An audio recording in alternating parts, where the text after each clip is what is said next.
Thanks for having me. I'm Beans on Toast. We turn that one up a little bit as well.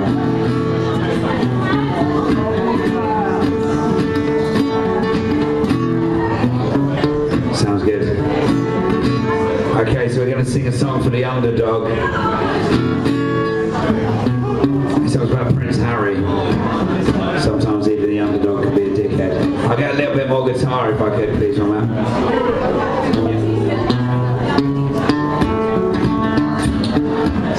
So this is a song about when Harry joined the army. Harry's in a helicopter, way above the desert, shooting at the ground below with an automatic weapon, and he's so high that he's not sure what he's even shooting at. Sergeant Major told him it's probably Afghanistan. And Harry's so brave, he's so courageous, he's been bragging all about it in today's newspapers. It didn't feel like murder when he sent him to the grave. It was just like he was playing a computer game. People say my songs are simple, that they lack depth and meaning. I get criticised for singing about exactly what I'm thinking, but here's a message that I haven't hidden in a song. War is bad and killing is wrong. Who hates killing, Kingston? Obviously not killing Kingston, but who would do that? My girlfriend's, I'm going to Kent tomorrow, my girlfriend's from Kent, but she went to university here in Kingston. So I've got a lot of love for Kingston students. Anybody here studying art? Just the one lonely artist. Well, this one's for you. I'm going to stop that song and sing a song about art. Put a bit of money on the table, and everyone turns into a dickhead. I'll swap you wealth and happiness for all your gold and riches. Feels like in fact, I haven't played that song for ages. But it is a song about art, and I wanted to mention the fact that my girlfriend went to university here and she's studied art. She's an artist in her own right, but we're going to go back to Harry. I'm glad I had that little banner. I thought it was going to go really bad when I walked out. He was all really fucking standoffish, but we're friends, aren't we? And all you really want to know is, where is Harry? Well, Harry's at a birthday party, dressed up as a Nazi. Harry's getting blown by a stripper in a jacuzzi, and Harry didn't inherit anything from his father's side. Our poor Prince Charles will get missed out when dear old mother dies. But Harry's photogenic, he's media conscious, he pretends to understand wants the needs of the public. Away up in the palace, His Royal Highness is playing it from the bottom that he doesn't have the foggiest. People say my songs are political, slightly controversial.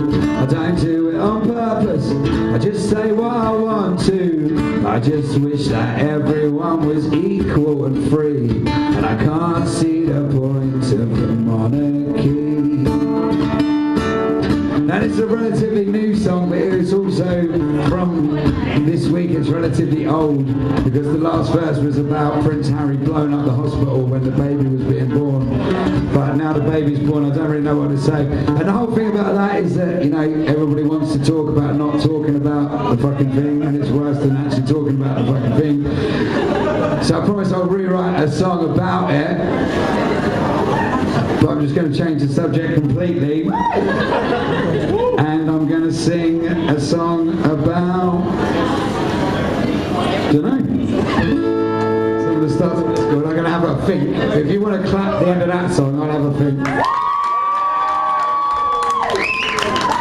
I wish I had a song about snake bites and students. There should be a rule against making up songs on stage if it's the second song that you've played, but there isn't. So this song's called Snake Bites and Students. I fucking hate students. They really piss me off. They drink some terrible booze. I've been drinking the same booze since I was a young one. But I just did a BTEC in Performing Arts at Braintree College. And when I didn't get no A-levels, they said I couldn't go to university. I used to make jokes about going to the University of Life. But I'm 32 years old and well, take a look at me. So I hope if you're a student that you're fucking learning something, not just getting pissed on green booze and wasting your life away. Join the student union, maybe you could change the world. You could move to Africa and save some people out there, or you could do something else that's really important, or you could just hang out in cheap bars and buy a bit of clothes from TK Maxx and maybe get the tube in. Alright, enough. I told you there should be a law against making up songs in the second song of your set. It was great? Yeah! You have to clap then. That's the general rules. I didn't think it was great, but I'd like to think that we've got 40 minutes to become friends, so I can make mistakes. I've got a few songs about mistakes. I'm going to play one now, actually. This is anybody heard of Glastonbury Festival? Anybody go? Anybody not go? Alright, so this is a song for the people that didn't go, even though I did. It's a complicated story that goes with the song. Another rule of playing gigs is you're not supposed to tell really long stories on your third song. Fuck 'em. So here's the long story. So I've been going to Glastonbury for years. I'll put it in a nutshell for you. Been going to Glastonbury for years. Couldn't get a gig this year. Wrote a really spiteful, horrible, mean song about all the people that I thought were going to get me a gig. Played the gig out. Played the song at a gig. Then got an email saying, "Of course you can play." Felt like a dickhead. Then went to the festival and played the song to all the people that it slags off in the song at Glastonbury, and somehow got away with it. So this song's called "I Can't Get a Gig at Glastonbury This Year." Well, Glastonbury's turned into Auschwitz. They got a new system in place. Everybody's got to wear a barcode wrapped around their wrist. And in order to get a ticket, you must register yourself with a photograph, a proof of address, and a proportion of your wealth. Well, I've been at the Stone Circle for many a sunrise.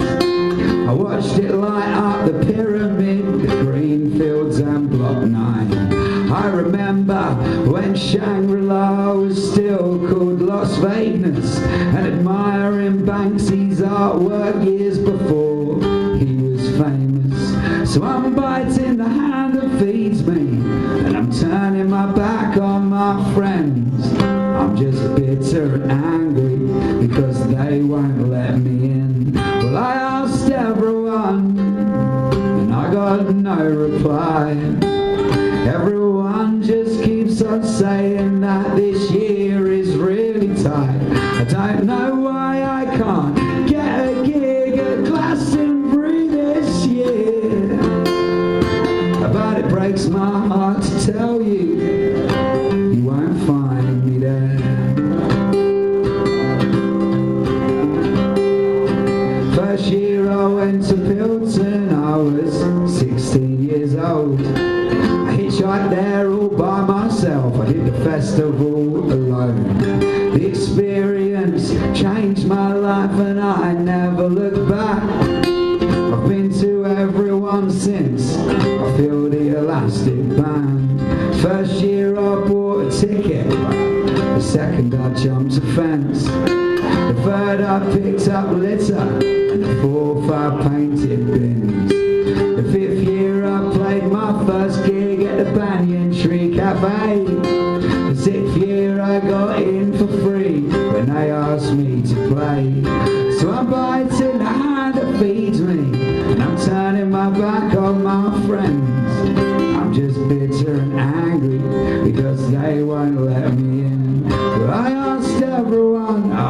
a good line as well. So thank you, Billy Bragg. Well, fuck you, Stromerville. Well, fuck you, Emily Evis, and fuck your old man as well. I don't know why I can't get a gig at Glastonbury this year. It breaks my heart to tell you, you won't find me there. Now I understand that singing this is sort of suicidal. If anybody hears it, won't get booked next year. Glastonbury, I love you from the bottom of my heart. I just wish that you wanted me to take part.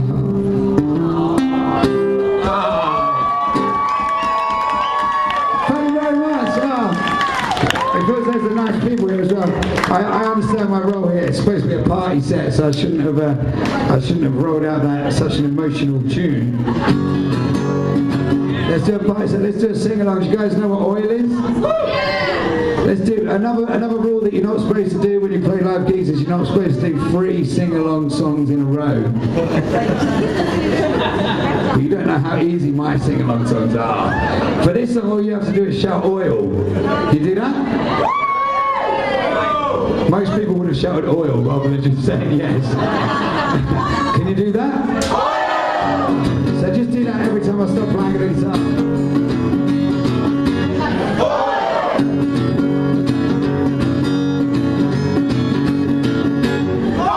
I saw a documentary that said that pretty soon we'll take the last of the oil from the well. I'm not talking about America or Saudi Arabia, I'm talking about the oceans and everything surrounding them. They sucked it up and barreled it, used every last drop. There's not a substance in the world that can replace this stuff. They need it to make plastic, petrol and energy. The world would be pretty different if we don't have electricity.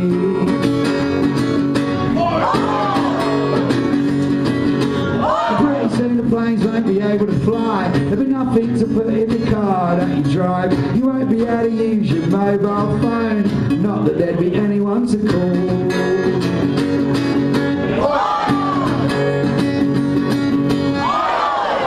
Because the police, they'll stop working when they stop getting paid. In fact, it feels like everybody's done exactly the same. Because no one fixed the sewers, the hospitals are shut, the supermarket's empty and the food is running out. Every inch of our economy has fallen to collapse. And believe it or not, violence erupts.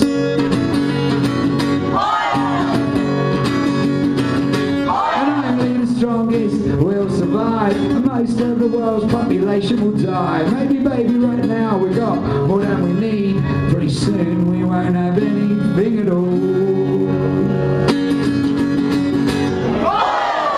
I know I promised that I'd do 3 sing-alongs in a row, but there's something about the crowd, so there's a lot of people dancing. No one ever dances at Beans on Toast. In fact, in my own head one day I was like, maybe I'm the person that writes songs that you can't dance to for people that like dancing. I love dancing, and don't make me bust a groove for you, but no, people don't normally dance at my gigs.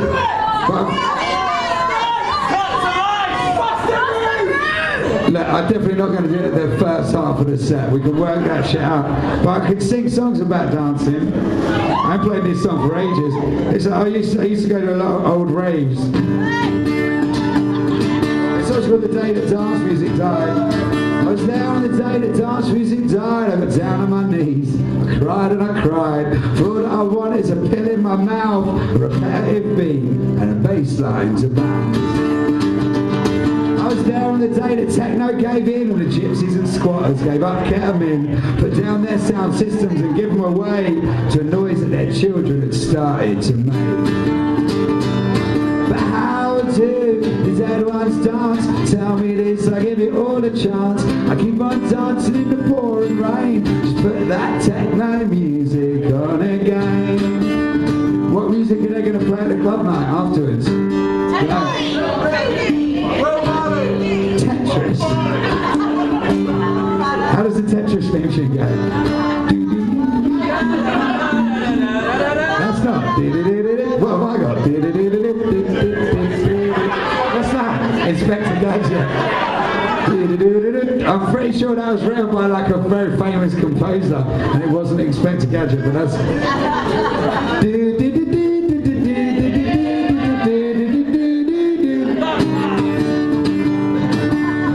I wish I could do my own remixes. I was there on the day that. I witnessed the fall of a form of psytrance that made people dress stupid and dance in their pants while brewing up mushrooms and schooling their kids about spiritual healing or some other shit. And I witnessed the fall of, and I was like, I don't know, the drum and the bass and the MCs with hoodies who got in your face, the guns that were blazing but soon got reduced to the music of pop stars and so solid crews. You're cheering for so solid. I used to worry myself that I was preaching to the converted. I was like, what's the fucking point of singing to people who know exactly what you're thinking about? And now I don't know what I'm doing. But I'm glad we all got to share this together. Let's do another song. Do you want to clap the end of that one? What should we sing about now? Drugs, fire. What do you want? Breakbeat. You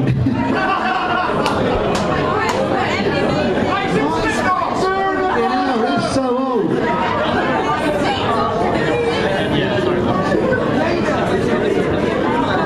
Let's do a fucking love song. Like I said, I'm glad you like loves. Like I said, Lizzie B's from Kingston. I'm halfway through writing a new song about her. But I've already freestyled a little bit, haven't I? Let's do songs that I know. She's beautiful, she's intelligent, she's sexy and she's fun. She's confident and clever. She's my new number one, and when she smiles, it's generous. Oh, she's a winner.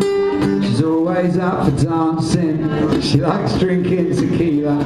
She's adventurous and daring and fun to be around. She somehow reaches up so far with both feet on the ground. She likes reggae music and face painting, climbing to the roofs of abandoned buildings, from a tiny little Valentine's card to the morning with a lollipop lady. Quick kiss on the escalator with the prettiest girl at the party. I hope she's got her socks on, the one she pulled to her knees. I can't wait till I get home and I'm gonna see Lizzie B. Let's have a round of applause for Lizzie B. Back in our old hometown. We're actually going back to Kent, where she's really from tonight. And I'm playing a gig tomorrow at Lounge on the Farm, and her mum and her dad and her brother are all coming to the gig. I don't know how I feel about that, if I'm honest with you. It's a big show, so I can't. Yeah, I don't know, I'm not normally a nervous man, but fuck.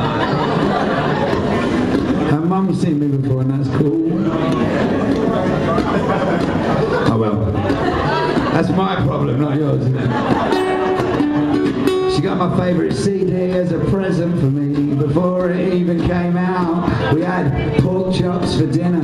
She made breakfast as well. Well, I get along with all her friends and might think she's great. I took her to meet my parents on Sunday night, and now I trust her with the password and the keys to the house.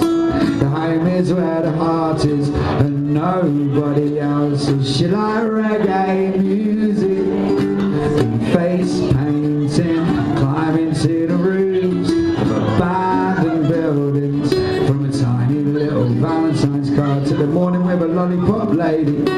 Quick kiss on the escalator with the prettiest girl at the party. I hope she's got her socks on, the one she pulled to her knees.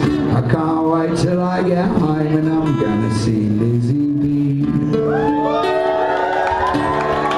Thank you very much. I can feel that your attention is waning, students. I know that you've got a short attention span. Sorry, I had to say. No, so I'm going to pick back up. You remember the sing-along songs that we were doing? This song's about music. Do you like music? Do you like reggae music?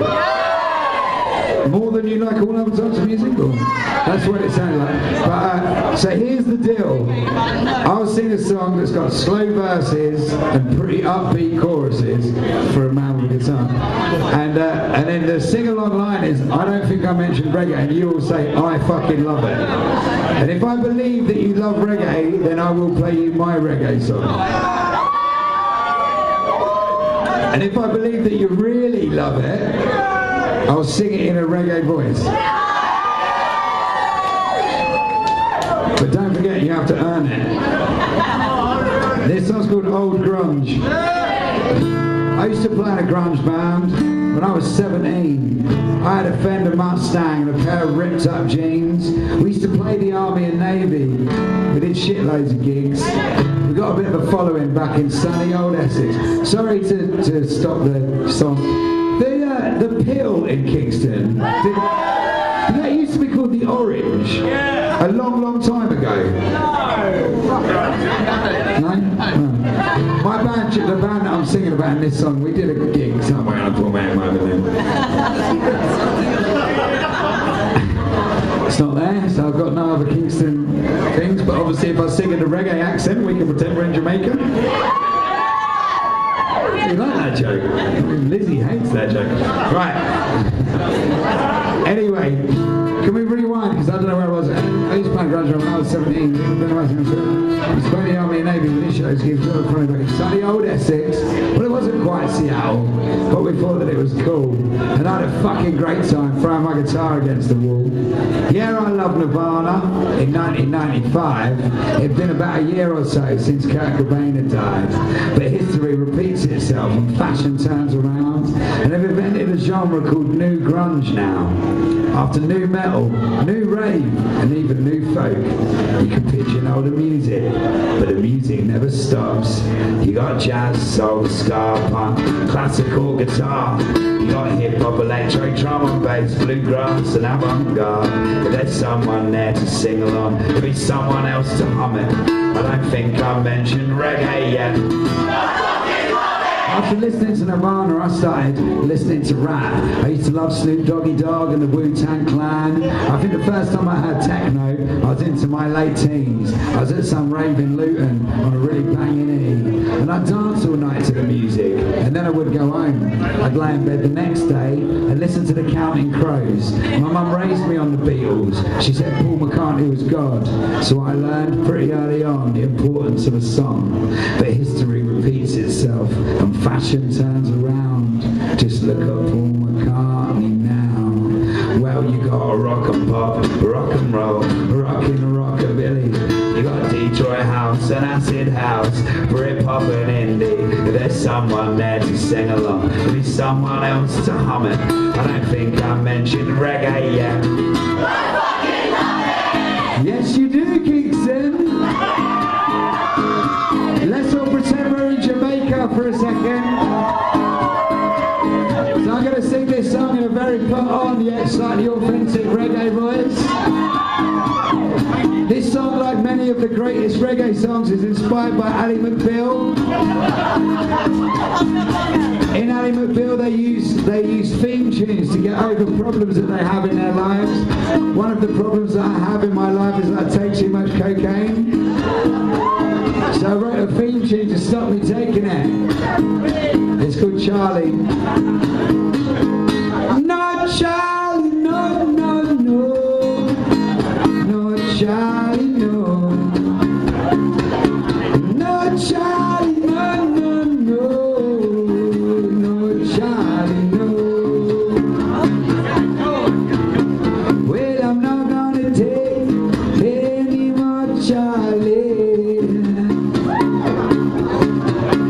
Well, I'm not gonna take any more Charlie.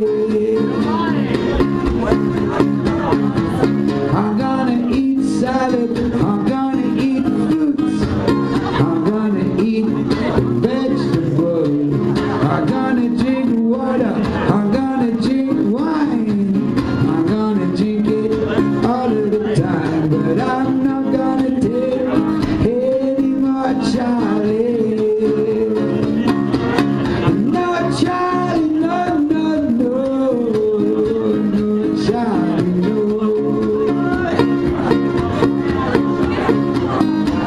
allowed to do the second verse in my own voice? No. Or in the reggae voice?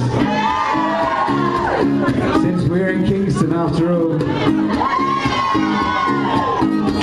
But sometimes the Charlie make you feel so good, and then he make you feel so bad. But Charlie make you happy for a little while, and then the Charlie make you feel oh so sad. And I'm not gonna take any more Charlie. No Charlie, no, no, no, no Charlie, no.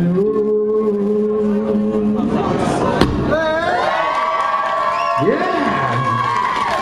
So it turns out everybody likes my reggae voice more than my normal voice.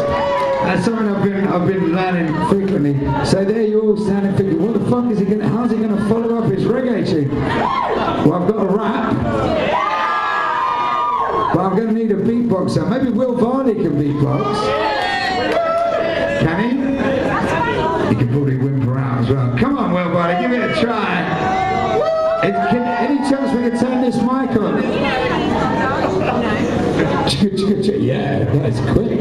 Heads up to the sound man. Right, so this is a rap song. It goes, Will Varney, King of Kingston!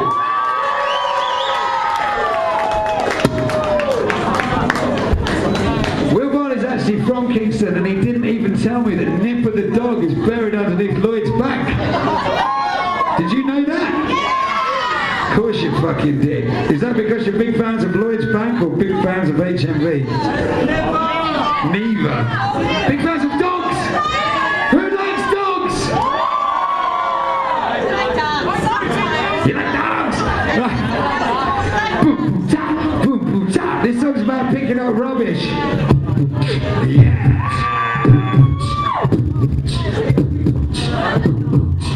And then a little and then exactly, and then speed it up a touch and go 1, 2, 3, 4.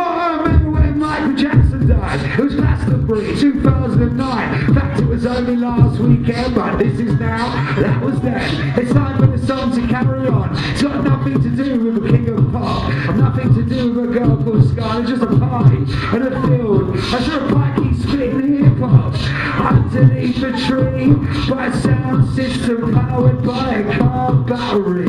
I saw a trombone, a tambourine, Bruce Springsteen and Jamie T.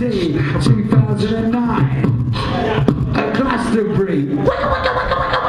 Speed it up. Yeah. See, there were so many people dancing to the forward acoustic shit. I told you I could groove.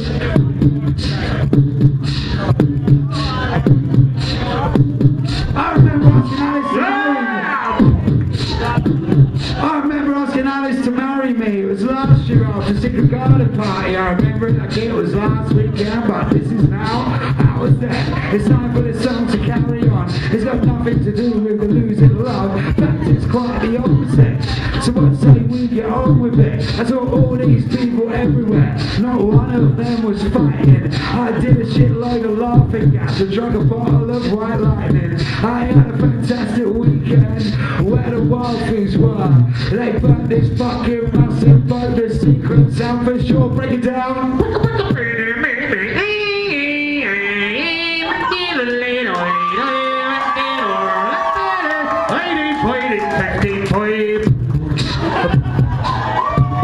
Will Varney, he's my hero, this man, but anyway, we're going to that. This song's about picking up rubbish. Do any of you like drop litter on the floor? Yeah.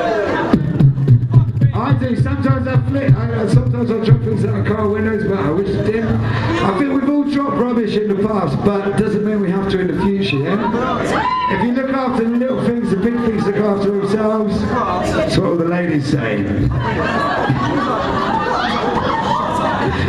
Chill. But a little bit more broken down. I remember in 1995 picking up rubbish at a festival site. Not like trip hop. You do the beat, I'll do it. We'll do it just. I remember in 1995 picking up up rubbish at a festival site. I'd never been to one before. I was saving up money for a new guitar, and I made a decision right there and then to keep coming back again and again. I've always been a litter picker. I never give a fuck about being a performer, and I never bought a ticket.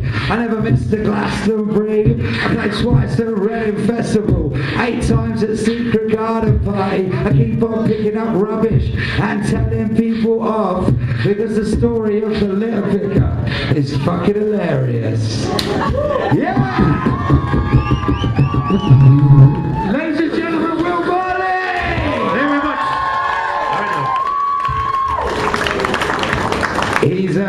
His songwriting's a lot better than mine and his beatboxing. I'm not sure if I'm supposed to play anymore, so should we do an encore now?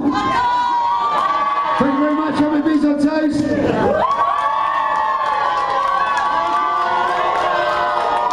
I think we're allowed to do one more.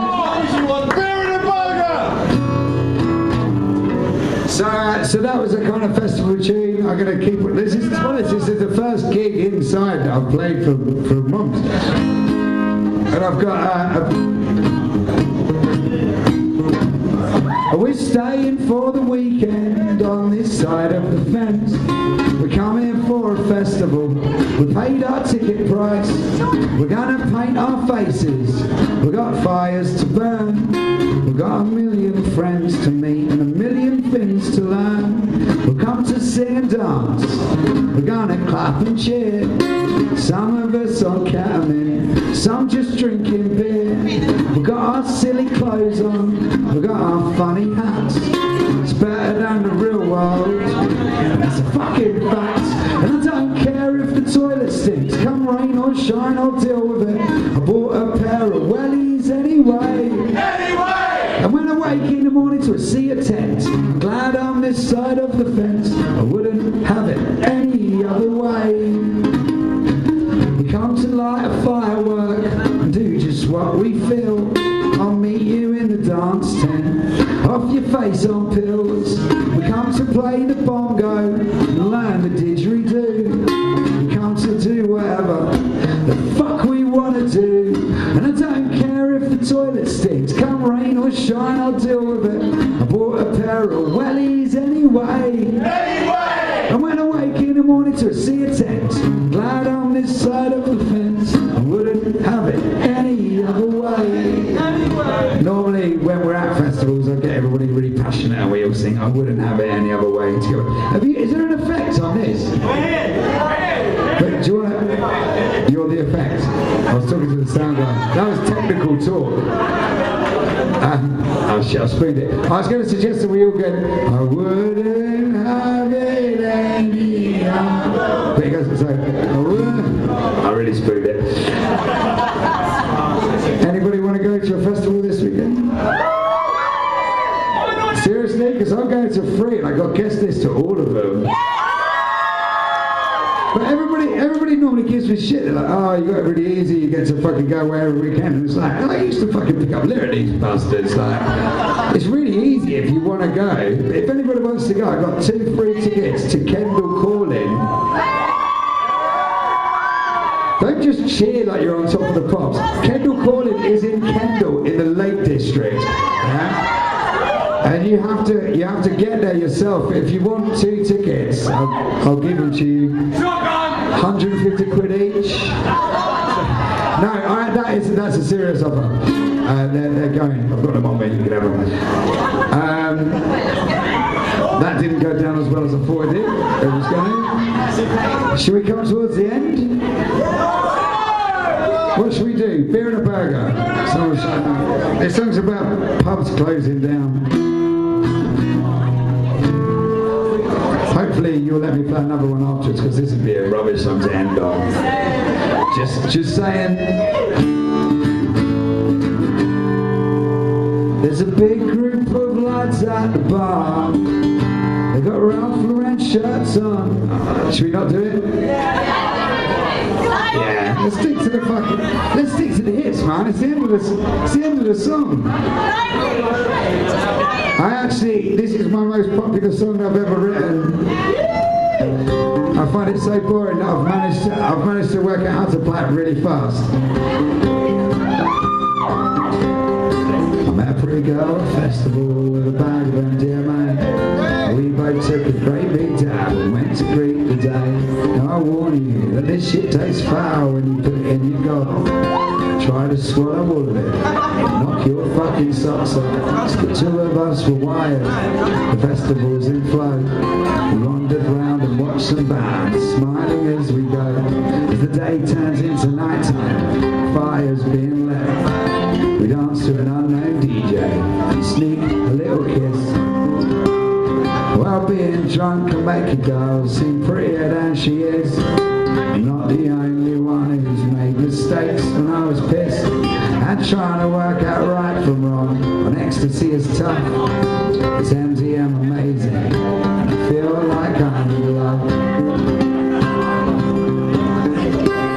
So with the night comes brand new friends everywhere we go, and we're sitting around campfires, people we don't know, and every time we move along we have another dab.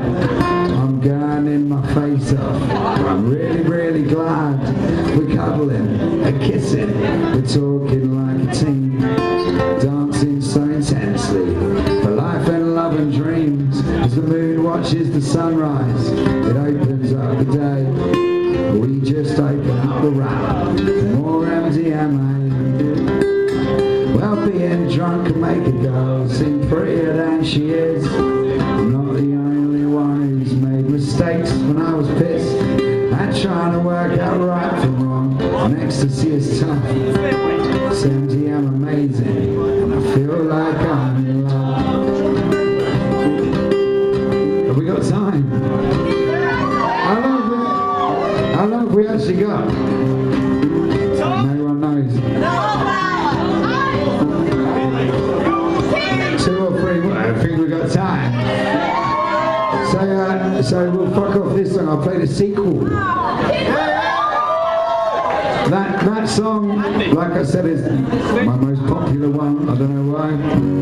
But it meant that I got to meet a 15-year-old kid in Bedford who told me that my songs inspired him to start taking drugs. Which was a fucking terrible thing to hear, especially in such a shithole like Bedford. So like, I tried to level out my karma by writing my first ever anti-drug song. It sounds called The Children of Bedford. Well, there's a time and a place for everything. There's a time to be quiet, a time to sing. There's a time to get drunk, a time to stay sober. There's probably time to work out. Everything will kill you. And sometimes if you laugh too much, it's gonna make you cry. And you're really, really happy if you're always really high. Everything in moderation and one thing at a time. Cause it's never been a secret what the drugs do to your mind. And just cause I've got a song about MDMA, but that don't mean that I think you should take it every day. I'm glad that the children of Bedford like my songs. I hope they don't interpret them wrong and start doing it for the thrill, forgetting about the fun and end up getting lost in a dangerous world of drugs. Well, I was 15 years old when I started smoking weed. 750. Don't clap, guys. Please. I'm bad at timing.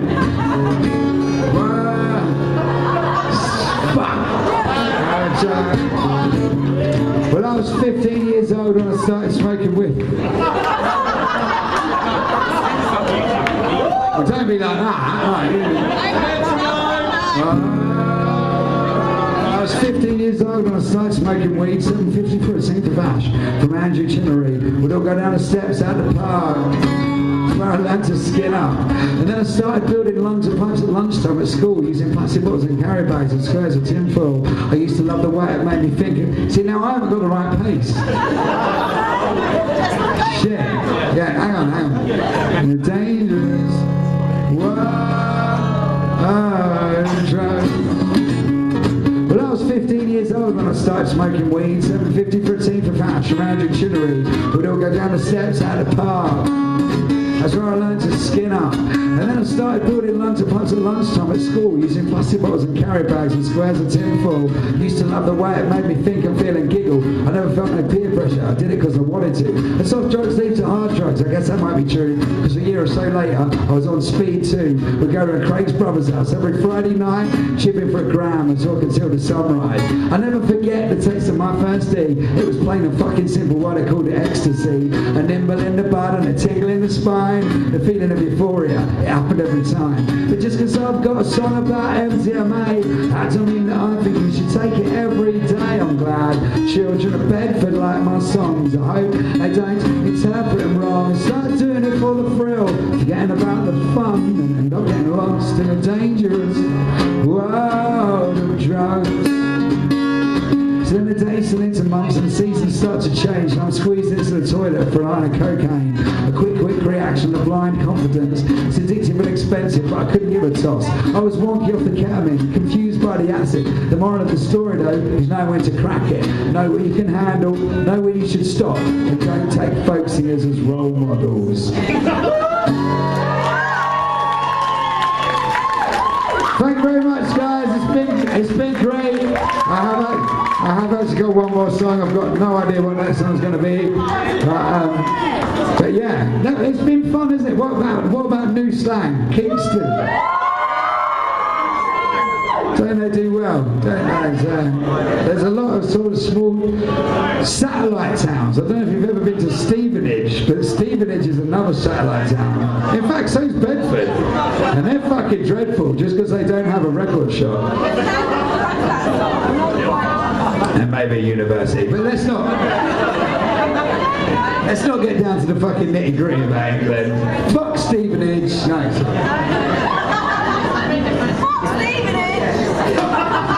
Fuck students. No? You are students? I thought you was on holiday. That's why I was giving the anti-student speech. I thought you was all from Jamaica. That's why I'm going to spoil it at my last song tonight. It was going so well. Right, how can we finish it on a nice note? I know. Let's sing a song about the misdistribution of money while I try and sell you some CDs. How's that sound? Does anybody want to hear the song? Anybody want to buy a CD? Okay, Lizzie. I left the CDs on the sofa. Can you grab them? These CDs, what we call the CDs when we're at home is petrol money. Wow, the price of rice is rising from a penny to a pound, and there'll soon be starving people everywhere we look around. I don't understand the economy, so I'll sing another tune, but let's just try to make sure everybody's got some food. Wow, the price of a house is rising, the mortgage rates are fucked. It looks like first-time buyers are running out of luck. Your bank accounts are in the red and Cameron's in the blue. If Northern Rock collapses, what the fuck is he gonna do? My old man said, remember the Waltons? Well, they were poor, but they were happy. You got food on your back, you got clothes in your mouth. You should be fucking happy. Someone's always got more than you. Someone's always got less. Well, don't worry about it. Be true to yourself and try your fucking best. Wow, the price of petrol's rising and the barrel's running dry. The motorways are gridlocked and still you want to drive. We keep on blaming Esso, we keep on blaming Shell, we keep on blaming leaders, but we never blame ourselves. My old man said, remember the Waltons? Well, they were poor, but they were out. I got so into it, what a cause. Be true to yourself and try.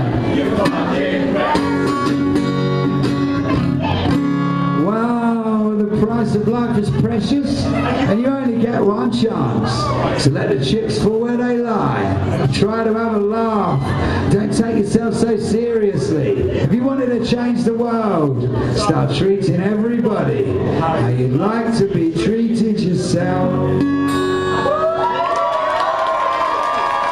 Thank you very much, guys. Educate yourselves.